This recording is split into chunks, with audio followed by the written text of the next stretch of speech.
Assalaamu calaykum waraxmatullaahi wabarakaatu.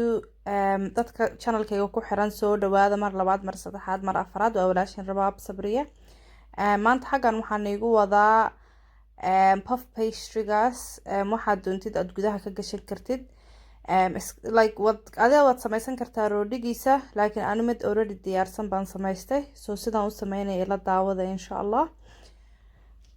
marka waxaad soo qaadanaysaa weelkaad ku samaysanaysay, weel kasta ha ahaada ama digsi ama pan, anything aad yani wax ku shiilan kartid. saliid maanta waxaan isticmaalayaa olive oil aduu 2 qaado u dhiganta baan ku shubtay weelka. markay soo karto baan waxaana kale ku darsanaynaa, waxaan ku darsanaynaa marka ugu horeysa chickenkaan ku samaysanaynaa marka hore. bahal yar oo fudud oo ciyaalkana way iska jeclaanayaan, aniguna personally ana xataa waan ka helay. so chickenkaas waa chicken breast buu ahaa. anaa saa u jarjartay, laakiin haddaad doontid asagoo breastigiisa baad karin kartaa, hadhowna waad yani waad rifrifaysaa, yani waxaad ka dhiganaysaa si shredded camal ah. so hadda chickenkaadi markaas 5 daqiiqo saas uu kugu samaysmo, biyo yar buu dhalayaa laakiin dib ma laha. oo saas uu yara cadaado aragtid inuu yani wada bislaabay, waxaa ku daraysaa spiceskaagii. cusbaan ku darayaa, aduu in yaroo cusbo ah, qiyaasta gacantaada inaad taqaanid way iska fiican tahay. waxaan kaloo ku darayaa pepperskaasaan ku darayaa in yar, kama badanin. iyo waxaan ku darayaa barbecue supremekaas, waa wax isku dhex jiro oo yani asagana sidii pepperska camal ah laakiin ma kululo, waa waxyaalo badan oo isku jiro xaggaas ku shiidan. waxaan kaloo ku darayaa coriander, waa kabsar caleen shiidan ayadana, kabsar caleen shiidan. waxaan kaloo ku darayaa chicken seasoning, chickenka loogu talagalay seasoningkan. seasoningyaashaas always waxaa laga helaa supermarket-yaasha Tesco ama Asda. waxaan kaloo ku darayaa paprika, in yaroo paprika ah waan ku darayaa. waxaan kaloo ku darayaa onion, because onion kale kuma darayo, kuma shiilin. so wax yar dhadhan yaroo onion inuu ii yeesho way fiican tahay.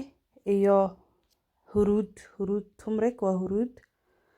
onionkana waxay ahayd basal. intaas markaan isku sameeyay wax kalaba uma baahnaba.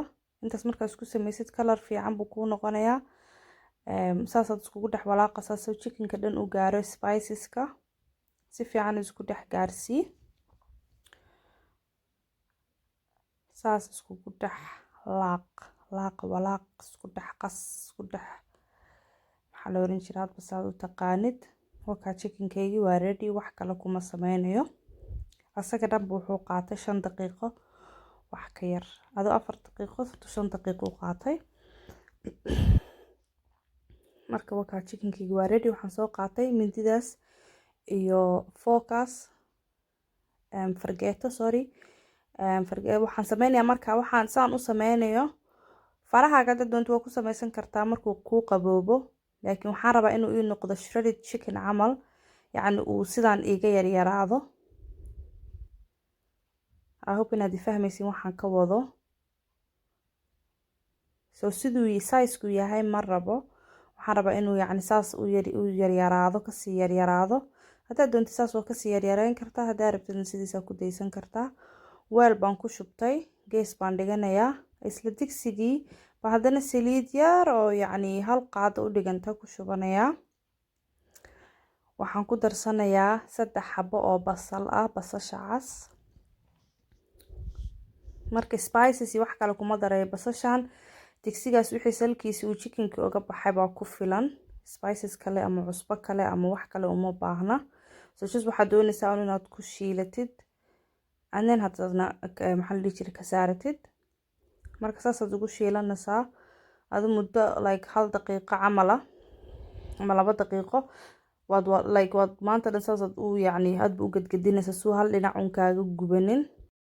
marka hadda wax yar casaan ama guduud kuu noqdo waa ka dejisanaysaa insha Allah, sidaasaad ka aragteen kaamirada. meel baad ku ridanaysaa, weel yar baad ku ridanaysaa. marka xaggan waa kuwan, waxaan haystaa ukun, cheese, pastrygii oo ready ah iyo chickenkii aan soo sameysanay iyo basashii. intaas baa u baahan tahay horta bilowga. marka ukunta xaggan aan kusii shubanayaa, even though uma baahni hadda, laakiin waan iska sii dhiganayaa. laba gooraba way sugaysaa ilaana. fargeeto yar baan saas ugu qasayaa, waxna kuma darayo. soo gees baan dhiganayaa markaan saas ugu dhex qaso ayadii burashkeedaba. marka hadda waxaan soo qaadanayaa pastrygii. pastry Soomaali wax lagu dhaho ma garanayo, laakiin waa burkaas aad arkaysiin oo dukaamada asagoo ready-ga laga soo gato. puff pastry baa la dhahaa. marka waxaan sameynayaa marka hore chickenkan ku kor daadinayaa. chickenkeeni si fiican ugu wada kor daadi. in yaroo ku filan buu ahayd. soo kulli yacni isla sin sida pizzaha camal. marka saa korka oga wada saartid, basashi baa haddana korka oga daadinaysaa.